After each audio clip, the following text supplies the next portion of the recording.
Thank you, Nim. Thank you so much for inviting me. It's great to be here. Hello, everybody. We are ready to get, I know, down into action. Everybody's posted great videos and shared where they're at. It's pretty exciting. Right, right. Yeah, I love this group. And you guys should know that this group become my Netflix already. Like I just like came here throughout the day, all the time like, okay, who said this? Like, oh, you guys posted a video like last night. Some of you still like responding back and forth with me because I just like, oh, this is cool. This is awesome. New friends, new community, new space. I love this. Well, Nicole, what are we learning today? All right, so we basically talked with Nam, like what can we give you guys, which would be the boiled down to the essence, the perfume version of writing your book. What do you need to know to get started? Get started with energy, with good ideas, with focus, and then how do you spread that out for the whole long distance journey that's writing your book to stay motivated, stay focused, and end up with a really good manuscript at the end of it, a really good finished book. So that's what I wanted to share with you all today. I work with writers of all different kinds, as Nim said, and I have seen everybody from the excited first steps of the book to the midway point where they think, oh, this is awful, I don't want to go on, what am I doing, I don't even think I should be a writer, in fact I don't even know what I'm talking about, I'm probably a fake in life, absolute, because it happens, it's a long distance journey. So I've seen all the different steps of it, and that's why I've kind of mapped out the journey for you guys so you can just get it in one big bite or one big chunk. So I'm going to share my screen. Nicole, one more thing. You guys raise your hands, right? There's a button next to your name, like raise your hand so that at the end you can ask the question. So just raise your hand and save your question to the end, and then we'll bring you on. Okay, awesome. And so I'm got a little book, like it says here, a little way to start your book. This is a plan.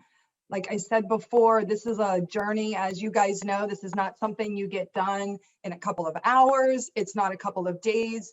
This is a journey that's going to take you a couple of months or maybe a little bit longer. Hopefully we'll get it down to a couple of months. You can certainly finish in a couple of months, but you know that this is a commitment that you're stepping into to go the long distance with, right? This is not a quick date and, oh, this is going to be fun and maybe never see you again. This is somebody you're going to go steady with, you're looking at marriage. This is the long haul with your book. You want to be faithful to your book. So you are going to start this journey, and basically the whole entire journey comes down to this. Finding your idea, of course. We're going to talk about that, how to get ideas and how to always have ideas. You have a well of information inside of you. It really is an infinite source, a limitless source of ideas, inspiration, connections that you can make. You get inspired by something new every day. There's no limit to what you can do with the ideas, but you need to know how to channel them, right? So the next thing would be making an outline, deciding which are the good ideas. You really have to be critical as well and throw some of them out or say, not now, maybe later, and get them down into an outline, which we'll look at as well, how to do an outline, how to turn that into the first page of your book, start writing. We want to get practical. This is the missing link in a lot of programs. You see, they give you a lot of information, but then how do you actually write it? Like, what do you do? Because you can have the plan, you can have the ideas, and then you sit down in front of your computer or your notebook with a pen and you go, okay, what do I do now? And you can just spend hours staring at the screen or writing one sentence or writing a couple sentences and then going back and erasing those and then going forward. And it feels awful like that. It's like learning to drive a stick shift car or something. It's just like, Well, how do you get into the flow? How do you jump into the first page with all that energy and focus? And then how do you take that all the way through your entire first draft? So finding ideas, like I said before, you have tons of ideas. The thing to do to start looking at what you want to put into your book is get it down on a sheet of paper. Open up a Google file, open up your notebook, wherever you like to do it, but make a list, a running list of 20, 25 ideas that you just off the top of your head, you know you want to be in that book. You know that there's a question. It could be an interesting question that you've been chewing on. It could be something that you notice people are asking and wondering about in today's world, and you have an answer. Whatever you think people should know. What is it? What's the information that you would just love to share with people because you know it would help them? These are the ideas that you want to be writing down. Get them down on paper. Putting them in your mind and just thinking about them is not the same thing as getting them down on the page, as you know. As writers, you know you have to get it down on the page. That's when all the magic and action happens. Until you're doing that, you're thinking and it's just ruminating. You're not moving forward with it. We want to move forward with the ideas. So get them down on the page. Everything that comes down, that's what I like to do. Everything, and then later I can throw the bad ones out or the ones that are weaker. But start with about 25 is a great number and fill up those slots. It could be words, themes. It could be a question, like I said before.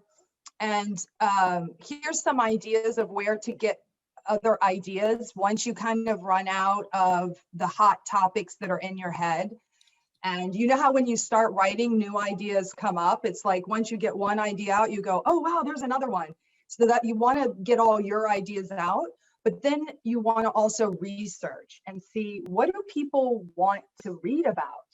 Because you want your book to be sellable. You want to be able to market your book and have people go, oh my gosh, this is exactly what I wanted to read.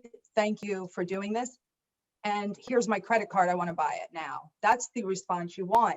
Well, you need to know what do people, especially your people, your market, your clients, who do you want this book to be for? What are they looking for? So go out and ask people if those are your clients.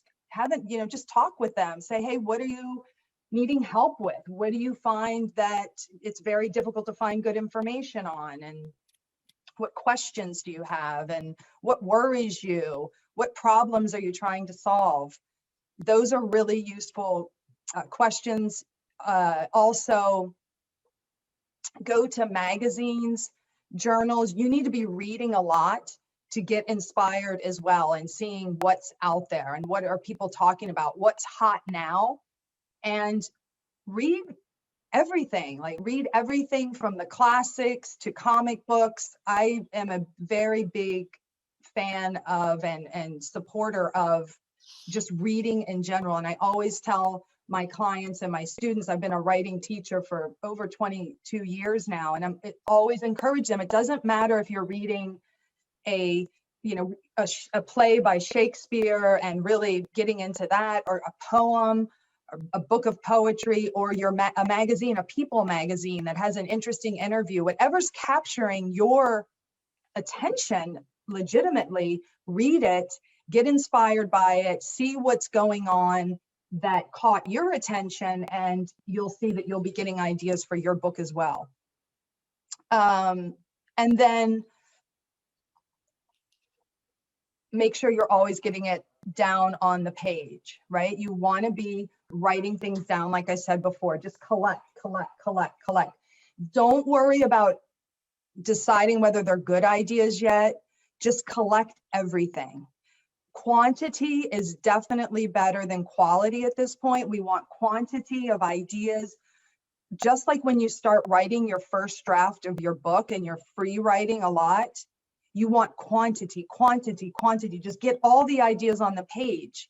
And then you're going to go back in and choose the really good ones. Believe me, you will have little gems hidden in the mass quantity of junk. A lot of times after you write, you think, oh, what have I done? I've been writing for 2 hours and it's garbage. Well, if you let it sit a little bit, you go back and look at it, you'll see, oh no, this is a really good sentence. That's a great paragraph. Oh, this idea is gold. It can take a while to get to it. That's why quantity. Just have a place to collect all these ideas and you will find what you're looking for and what you need.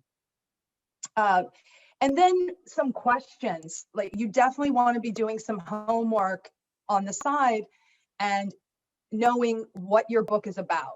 You need to know what problem it solves. What specific problems does your book solve? People are only going to pick up your book to, if it's a novel, to be entertained. That's a different sort of thing. But if we're talking about nonfiction, which I think most of you are writing, you are definitely solving a problem. You're teaching them something. You're giving them a lesson. You are filling a gap that in their mind that they need filled. So they're looking for something. So you need to know what is it that they're looking for that you're giving them. You want to be really specific and know what that piece is that you give them, what problems you're solving. And you always want to think about the action that your reader is going to take. That's a really powerful moment when somebody reading what you wrote takes action and does something. And you always want to be encouraging that in your book. Now, that can look like, asking a question. Take a moment to think what you would do with an extra $10,000 a year. Posing that question to the reader makes them stop and think about it. You produce that action. But there are other actions that you might have, and you really want to think about the actions and have another list of all the actions you can call for, like maybe it's a meditation, or at the end of the chapter, you'll give a journal prompt, write in your journal about this, or answer this question, do 5 minutes and answer these questions, or watch a video, or the next time you watch your favorite TV show, I want you to look out for these 3 things. There's so many different actions you can encourage and invite your reader to do, but they're so important because they get the reader to go and do something, and their life is going to change based on that action. So they're going to actually be getting the results that you want for them. They'll be getting them because they're putting into action what you've told them. It's not just information. Most of the time people pick up a book, they read it and they forget about it. They can't even tell you what the book was about. They're like, I know I like this book, and I remember this one part that was really cool, but the rest is just kind of a blurry detail. Well, that's what you don't want with your book. You want it to be so in their mind because, wow, this book changed my life. It was a game changer. Well, to do that, you want to encourage action and think about the things that you would want your reader to do. And also think about what effect you want your book to have on your reader. Do you want it to change their life and that they're more free, they're more empowered, they have the tools they need to set up their online business? What is it that you want for them? You want to have that really clear at the beginning. Before you write the first sentence of your book, you want to know all this. What else do I have here? What do you wish for the reader after they implement the ideas within? Why are you the best person to write this book? So that's another interesting one. And I know that this can be the most difficult one, where people say, I don't know that I am the best person, or there's tons of books out there in the market anyway. I don't know that I have anything new to say. And you can feel a little bit shy. And that's the reason why you have to answer this question, because there is a reason that you are writing this book. It's obviously very important to you. You would not put the time and the energy into writing it. You care about this topic. So why? What is it that's so important? And what do you have to say about this topic that nobody else can say? There is a reason. Now, if I, hold up, I don't know, this pen, everybody is going to look at it from a slightly different perspective. And if I told you to write about something as silly as this pen, and you just describe it, write about it in a couple of sentences, you know that every single person on this call would write about it in a different way. We would not all be describing the pen exactly the same way. And this is just a stupid pen, you know. But we're talking about your life experiences and big ideas. You definitely have a unique take on what you're talking about. And you definitely have, like they say, skin in the game. There's a reason why you are so passionate about this topic.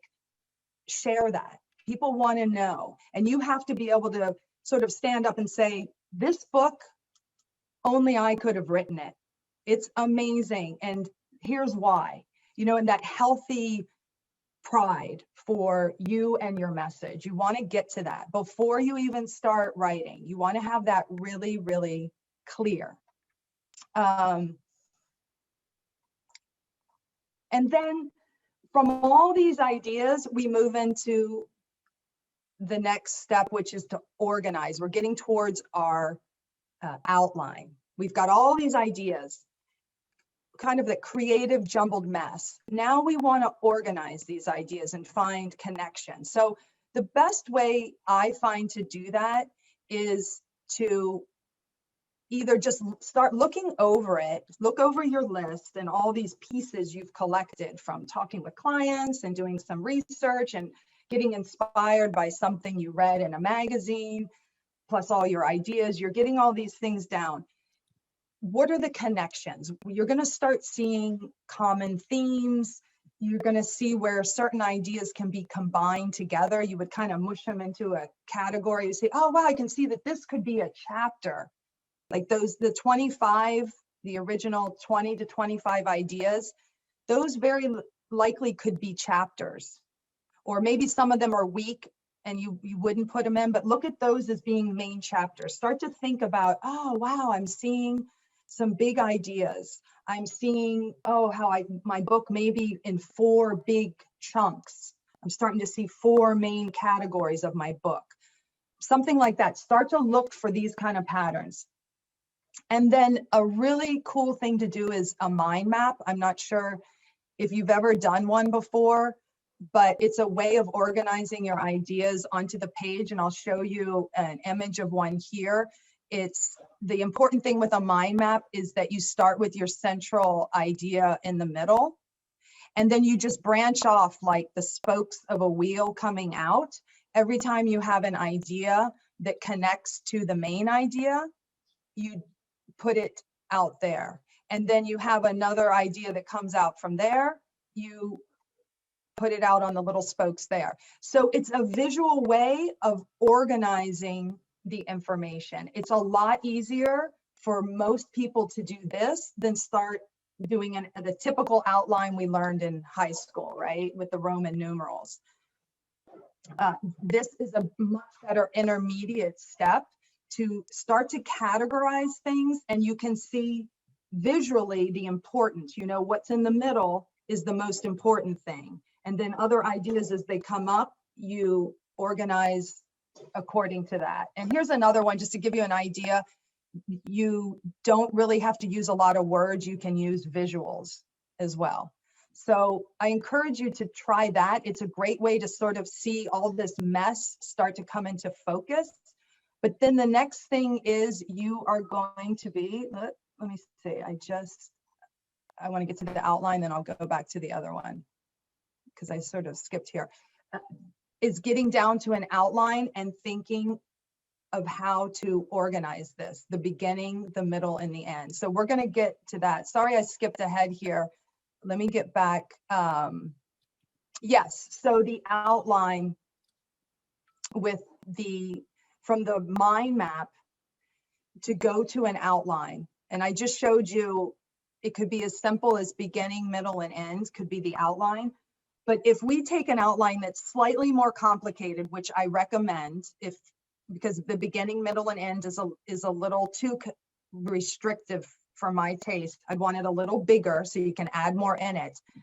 Then what I would do is have, and it's very, very simple, you've got at the very top, would be the first part, like in Roman numeral 1 would be the introduction. I'm just going through the chapters. Each number, main category, is the chapter. So the first one's the introduction. The second one is chapter 1. And then the next one is chapter 2. Then all the way down, however many chapters you have. If you don't know yet, shoot for 9 chapters, 7, 9. It's a great number. It's not too much. So let's just say you go all the way down to chapter 9, and then you're going to have one more conclusion. So there's the main part of your outline. And then underneath each one, like with introduction, you would have the subtopics in there. What would you want in your introduction? Like you're going to say what problem your book solves and what you hope for the reader. If you notice, books do that in the introduction. They say, you know, this is what my book is about. There's normally a story that they open up with. So you put those little pieces that you want in your introduction there in the outline. And these are the pieces that you would want to add after you have a big topic for your chapter. Like you say, okay, I know my chapter is going to be about branding, online branding. Well, probably the book would be about branding, right? That's a really big topic. But let's say then a chapter would be about websites, website design, right? So you would want to ask yourself, what do I want people to learn in this chapter?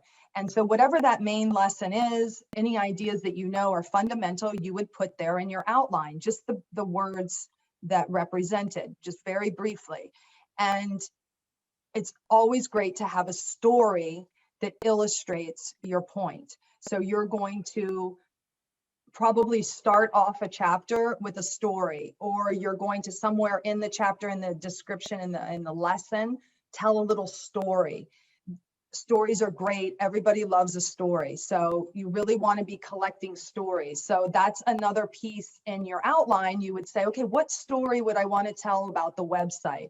I'm going to tell the story about when my brother set up his website and he had that problem and okay. So then I just put brother website there in my outline. I got my story. And then another part would be the call to action for that section. Now, the introduction isn't going to have a call to action, but think of the other chapters, 1 through 9. Each chapter, you're going to have at least one call to action per chapter. Like I said, it doesn't have to be formal at the end of the chapter where you say, now do this, you know, go meditate, or, you know, go walk for 15 minutes. Or it can be built into the chapter where you're just inviting them to do some things. That's totally up to you. But I would put a call to action for each chapter. And so that would go in the outline. That to me is a really well-built outline to then write from. I can see all my chapters. I can see the structure of it. I can see the big ideas. I can see, okay, what every chapter is probably going to be about. I've got like the topic, I've got the lesson, I've got the story I'm going to share, and I've got a call to action. That's a great outline, right? From there, you see you've got the raw ingredients.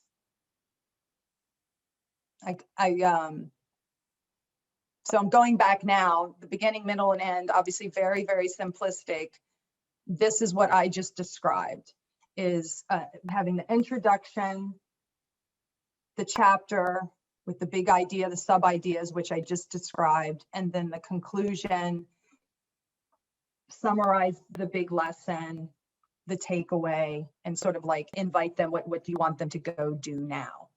You always want to, you know, leave them on a good note and that sense of, hey, there's more to come. You'll probably write a second book. If you write your first book, you're probably going to write a second book. I know some of you have written your first book, and here you are writing another book, right? Most people don't get through with writing a book and go, I'm never doing that again. They go, oh yeah, I'm ready for more. Let's go. And you want to keep inviting people in to keep reading, or maybe invite them into your program. to work with you. You maybe want to leave a website or contact information, that sort of thing. And I know Nem has given you a beautiful template of how to structure your book. And that's a great thing that you could build an outline from very easily. I'm a huge fan of outlines. Some people will say, I don't need an outline, Nicole, and I do just fine. And I say, great. If you don't need an outline and that works for you, wonderful. I need the outline, and I say, like, I see most people need the outline. For me, it's like having a horse, a beautiful horse that's, grazing in the pasture. If I don't have a fence around that pasture, the horse is going to wander off. Sooner or later, I'm going to look out the window and the horse is gone. I got to go look for it. I got to go find the neighbor down the road. The horse got into his garden and I got to apologize and I got to get the horse back, and I waste so much time.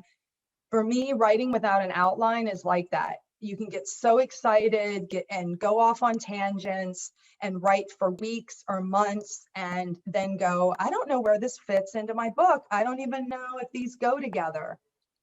That never happens if you have an outline. If you have an outline, you know what you're going to be writing about and where that vehicle is going. You know that you can be wild and free and writing about websites.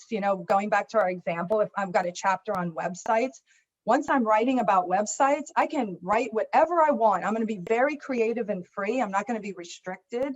I'm going to let myself just write, but I'm writing within the topic, and I know it fits in my outline. I know it goes within my book. I know how it connects to the other chapters. It's very different from just like writing about whatever I want when I sit down in front of the computer, which can be very tempting because it feels good. You're like, I'm just going to write about, I don't know, my first boyfriend back in high school, because I think it might connect and it feels really good and it feels really relevant. And we go off on these tangents, but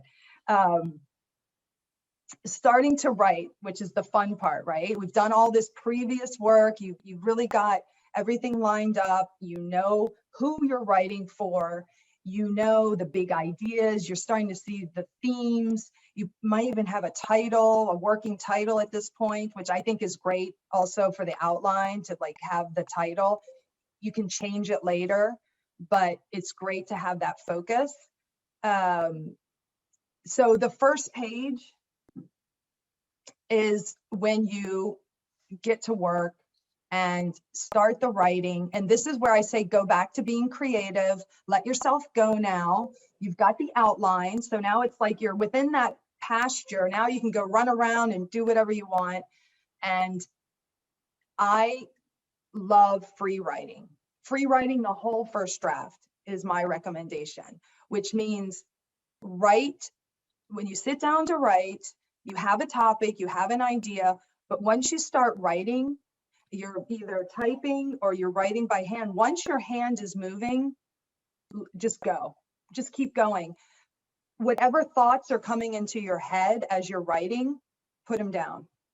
Just keep going. It's like jogging. You've got to get into that rhythm and just record the ideas as they're coming into your head. And they'll keep coming. You know how that works. Like you write down one idea and then there's another idea and then there's another idea. And you just want to get them all down and you're focused enough. You're writing on a topic. You're not writing about anything. You're writing about your topic. You're staying on track. And then once you've written the whole chapter, or for some people, it's the whole first draft. It really depends on you. But let's say you go chapter by chapter. You've written the first chapter, which maybe you start with chapter 5. There's nothing that says you have to start with the introduction. Start wherever you want. You've got the outline. Now go wherever you want. You start with the conclusion if you want. Whatever like feels exciting and sort of relevant and where you have the ideas, that's where you want to go. But then once you have that chapter written, then you can go back. A couple days later, go back with the critical eye and go, oh, let me see how this sentence reads, and then cross out some words and edit, do the whole critical thinking. You do not want to do that when you first sit down to write. If you start writing about, websites are so important today. There's been a lot of changes in the industry, and I've noticed some really, you're starting off talking about the topic and then you go, that's a really dumb way to start the sentence in the chapter. I've got to be much stronger. Let me think. So I erase that.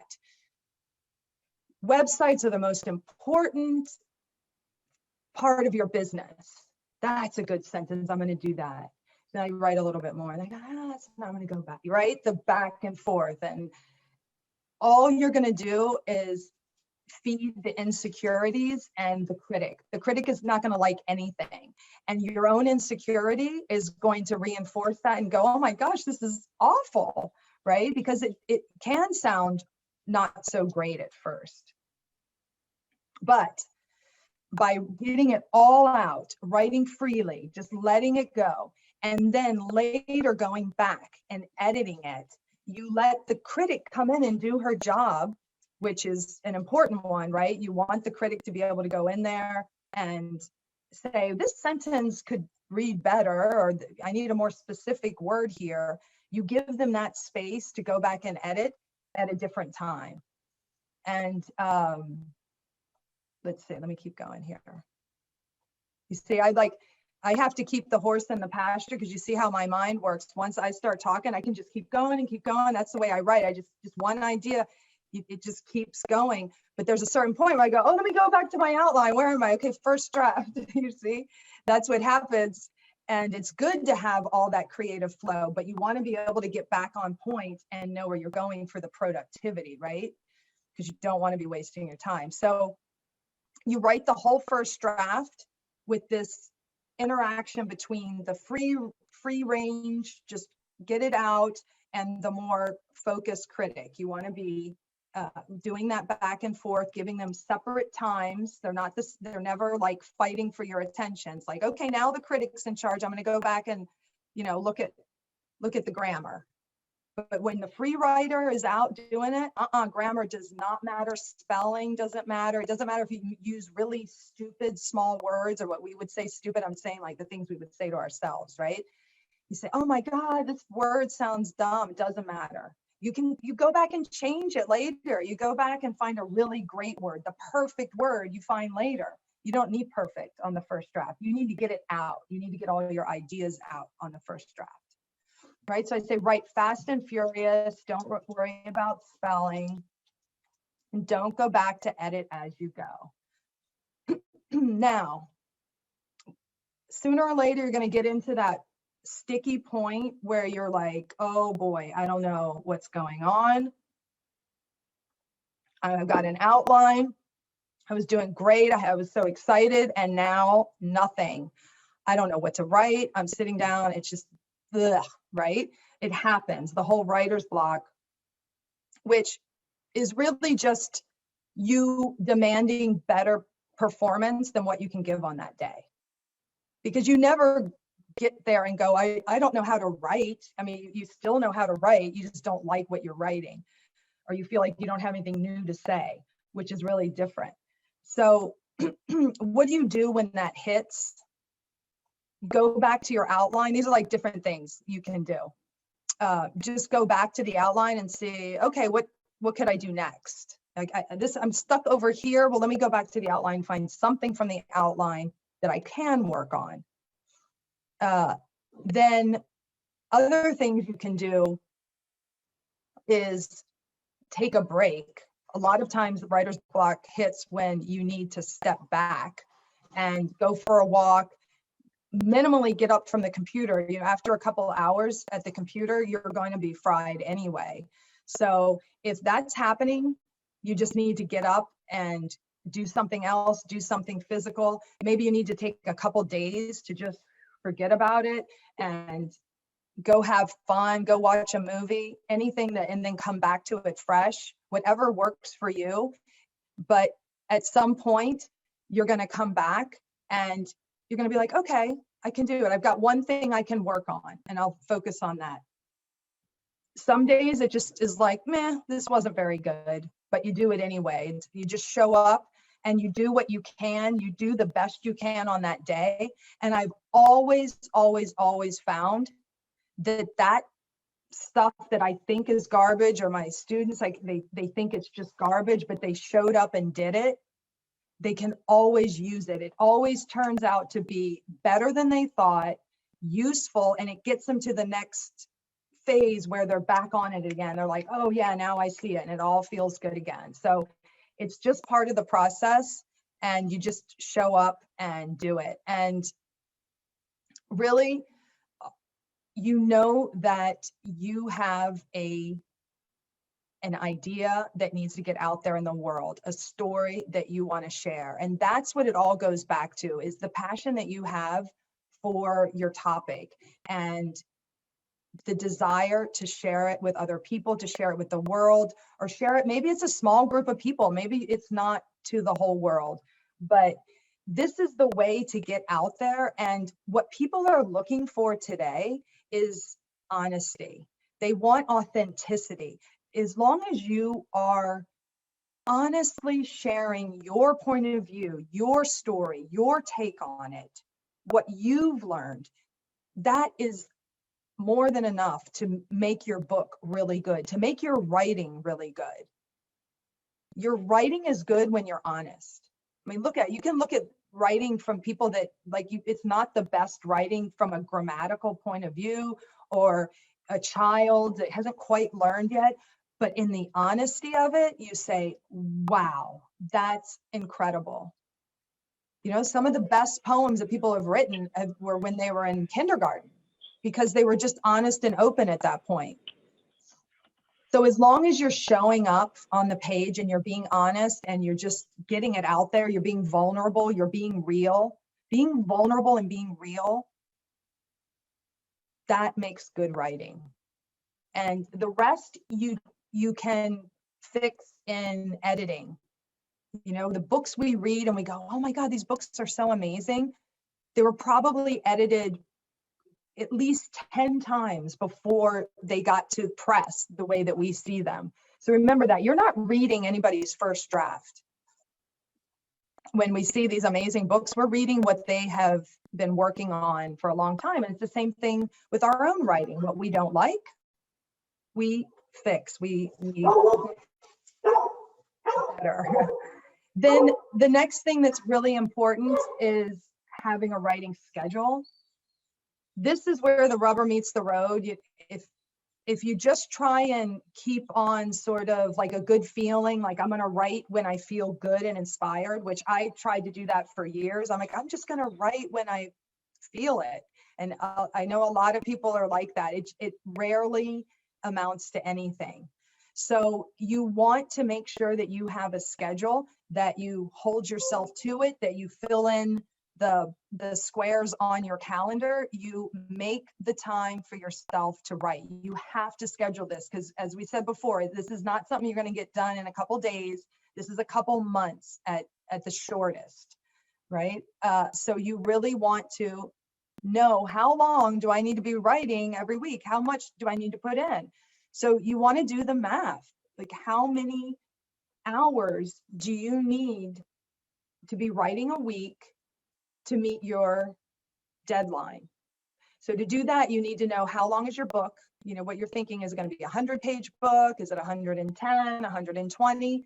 You've got to be able to put that number down. You can change it as you go. You might realize, oh, wait a minute, this is actually a little bit longer, a little bit shorter. That's fine. But when you start, you need to know what you're aiming at. So how long, and how long is it going to take you to write it? So as far as how 4 pages is something that you could probably do in a day. 4 pages a day. Does that sound fair? Or 4 pages every 5 days, or 5 days a week and 2 days off? Just do the math for yourself to see, what's it going to take? And then you'll realize, okay, I need to be doing an hour a day, Monday through Friday. Or maybe it could be a little bit less. You could do 45 minutes a day. You can do that. You could do 2 hours a day, Monday through Friday, something like that. But if you go down and say, I'm just going to do about 10, 15 minutes a day, that's when you're cutting it a little bit short and you might have trouble actually finishing it. So do the math and put it in your calendar and get an accountability partner. This makes all the difference, because when you have a deadline and you have somebody saying, hello, did you finish it? It's February 2nd. You said you're going to have the second chapter done. Did you do it? When you have somebody that's going to be asking you that on February 2nd, it makes a difference. It definitely makes a difference. So you want to get that accountability. I have it here. Is it 2 hours a day? You'll have a book in a month. 1 hour writing a day, a book in 2 months. And 15 minutes a day, a book never, right? You just never really quite get over the initial start. 15 minutes just kind of gets you into the groove, and then you need to push back, push a little further, because what happens, the initial part can be fun. And then after that, it could get a little slower. And then if we get in the habit of dropping off, like, I'm not going to push through here, it's not, I'm feeling it, I'll pick it up tomorrow. We never get to that second part of like, okay, now I'm putting it together and I need to be a little more logical here. It's not as free flowing. It's a different gear in the like, as you're driving a car, right? A different gear. It's got a different pace to it, a different feel to it, but you need to be doing that to be productive and get it done. So that is my brief. I know it's a lot, but it is like dialing down everything into like the basic pieces. And if you just do that, you really can finish your book in a couple months. And I know Nem had this homework for you. I don't know, Nem, if you wanted to explain it. I'll jump right in. Wow, Nicole. Woo! Guys, I hope you guys get tons of value. And again, from the score of 1 to 10, give us some idea of what do you think about this presentation. Wow, Robin said 100. Yeah, I say 100 too. Wow, it's a lot of information, but I don't want you to say the affirmation to yourself that, man, this is a lot. This is going to take too much time, because again, break it down, micro task each day, and be consistent. Find some accountability partner, and you can do it. Thank you so much, Darlene. Said amazing, great value. Davina, great presentation. Thank you, Nicole. We have some of the member in this group ask the question too. But guys, for homework today, and at the beginning of the hour, I just give out the prize for those who did the homework, right? If you did the assignment of each day, you have a chance to win the prize, an hour coaching call with me. And Lisa got the prize today. So the homework is you can post or you can go live in the group, same like yesterday, and answer this question, okay? The first one is to identify the problem. So what is the problem, right? In your book, what is the problem? And the second one is, what is the solution? Identify the solution. And the last question to answer is, why you? Why are you the one to be writing this book? Because if you're not clear about it, then it's just going to be hard, and it's going to, go in the circle. So answer this question, and especially this question is for yourself to use. What's the problem? What the solution? And why you? Why you the one who write about this topic, write about this interest? Why you the one who's going to speak about this? Can you guys do that? Can you type in the chat if you commit to do your homework, just the outline? It can be just 1 or 2 sentences. You can post in a group. You can go live. I love you guys go live, because it's just fun to watch you guys video. Again, this group is just my new Netflix here. So Nicole, can you move to the next slide yet, please? Yes.